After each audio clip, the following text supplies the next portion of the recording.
So now let's look at the actual dip and drive part of the jerk. So Dara's going to take the barbell to the rack position. He's just come out of the clean, finished the clean. He's got a good front squat or rack position. Nice grip on the bar, elbows don't have to be quite as high, and he's getting ready to commence the jerk. So for this part, we're going to see a dip and drive. Now it's important to recognize that this is not a full squat. It's a small dip and drive. So the reason why we include this part is to get a contribution from the legs and utilize that triple extension. So Dara's going to show this in slow motion. We can see a dip, pushing with the legs, and due to that forceful contribution from the legs, we can see the barbell without any work from the upper body has been thrown off of the shoulders in an upward fashion. So you can see again, descends, driving with the legs. It's a patient dip and drive, so not dropping into it too quickly and using contribution, staying on the full foot in the lower position. So dipping down, staying on the full foot, and then we go into plantar flexion, triple extension of the ankle, knee and hip. So that's the dip and drive portion of the jerk. So now we're going to look at the split jerk. So Dara is positioned here at the top of the clean. He has the barbell racked and he's ready to commence the jerk. So we're going to watch Dara complete some split jerks first.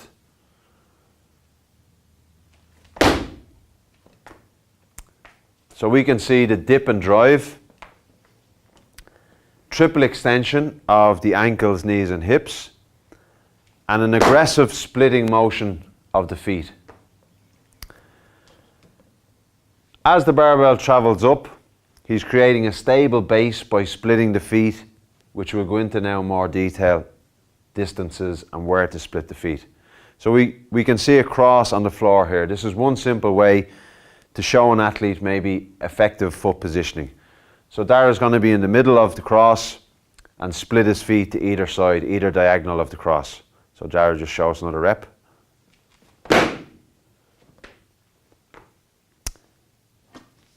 The barbell is thrown overhead, arms fully locked out, and we can see the head is pushed through to create that stable base overhead. So Dara, if you just show us one more rep, and you can pause in the catch position. So we can see here in the catch with the jerk, front foot nice and flat, knee over the ankle or slightly in front, but on the back leg we see a minimal but a nice knee bend, not a lunge position. And on the back foot, the ball of the foot, the weight is on the ball of the foot, so the heel is off the ground. Dara recovers, front foot back first, back foot in, bringing the barbell to the hip before placing it on the ground. So we can see there, stability is very important in the jerk. It can be used as a single leg exercise as well in terms of building stability off both sides. Overhead, we've got to see that aggressive punch through, but we need the contribution from the legs. So the dip and drive is crucial. Being stable. Using the cross here is a simple way to show the athlete maybe effective foot positioning when they're landing in the jerk. So now let's look at some of the common faults we might see in the split jerk. So the first one we're going to look at is a lack of stability in the landing position. So although we've drawn this cross, we're going to see how that works afterwards. Dara's just going to show a split jerk. So foot placement might be a little bit narrow. If you just show us one more, Dara. Almost like a tightrope landing, and be very difficult to recover from that, especially with a higher load on the barbell. So that's where we can use this cross to show the athlete where to land. So if we try one and you try and land in the opposite boxes with each foot, we can see he's creating a much more stable base to land on. The second issue that we might see is a lack of mobility overhead and not able to punch through and catch the barbell overhead. So Possible restrictions at the shoulder or timing issues. Might see catching the barbell forwards. So in the split jerk again, and losing the barbell forwards. So that could be down to some mobility issues or also timing. So asking the athlete to punch the barbell overhead and get the head through may be something that would fix that issue. Lastly, ineffective foot positioning in terms of the distance that the feet are spaced from front to back can be a problem for many athletes learning the jerk.